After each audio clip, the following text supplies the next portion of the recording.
Hello, welcome to another video from the Conscious Music School. My name's Simon Siddle. This video is part 9 of our series Conscious Life Hacks for Savvy Musicians. In this episode, become aware of your different minds. Your linguistic mind, your emotional mind, your muscular mind, your spatial mind. There are many. Musicians run on many levels at once when they are functioning well and playing music.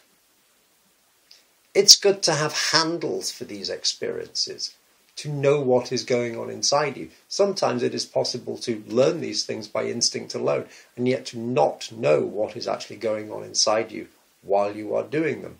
Especially if you are any kind of teacher, it is great to be able to finally get to grips with what element of your mind is actually dealing with this aspect of the music or that.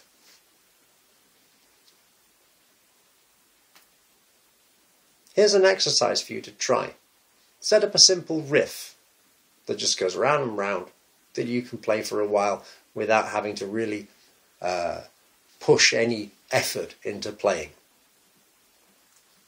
See what happens to that riff if you subject it to 4 different instructions through 4 different parts of your mind. You could say, with the linguistics of your mind, I will play louder. See what that does to your playing. Listen to it, feel it. Then you could return to normal and simply use your body to work your muscles harder and see what kind of effect that has to the same riff. Return to normal one more time.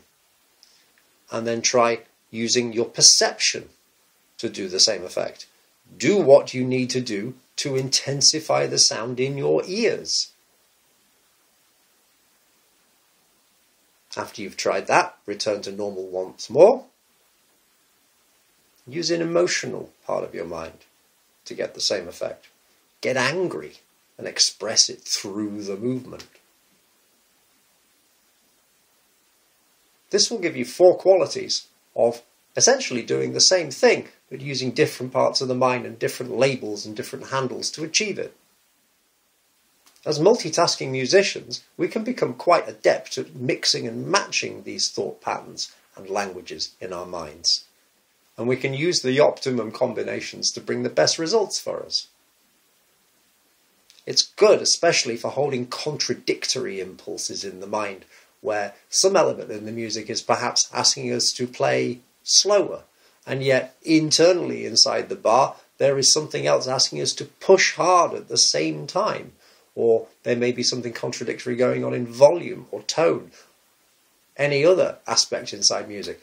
When you can have 2 parts of your own mind holding that contradiction in place rather than having to flip between the 2 of them from simply one view in your mind, you can actually hold a much stronger contradiction in your playing than you could simply coming from one intellectual spot in your mind.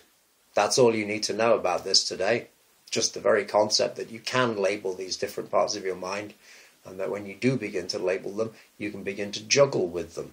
Become aware of your different minds. You like that video? Great, then hit the like button. And if you want to hear more like that, please hit the subscribe button and the bell icon as well. The Conscious Music School is a brand new venture and can really do with any help that you might offer, even if that help is simply posting this video somewhere where you think somebody else might find it useful. I thank you very much in advance for that. But more importantly, get involved. One of the missions of the Conscious Music School is to start deep and complex conversations about music, musicians and musicianship. So tell me in the comments below, which of your minds do you get the most stuck in when you're playing? And which aspect of your mind do you take the least notice of when you're playing? Or if you want to get really involved, you could come and check us out over at theconsciousmusicschool.com, where over the coming months we'll be releasing courses for musicians and music lovers alike. Finally, I want you to know that the series that you're watching here, Conscious Life Hacks for Savvy Musicians, is in fact a very vanilla introduction to the work of the Conscious Music School. I'm producing another series entitled Deeper Considerations for Musicians, But if you want to watch that series, I'm afraid you'll have to follow me over to another platform which is not so fond of censoring people the moment they stand outside of their narrow corporate mindset. Sorry, but that's the nature of the platform that you're watching it on, as much as it is the nature of the Conscious Music School to point out such awkward truths. So come over where the air is lighter. I've left some links below. And that's all I've got for you today. Thank you ever so much for watching. I do appreciate your time and your attention, and I salute the conscious musician within you. You have a great day, and I'll see you again very soon.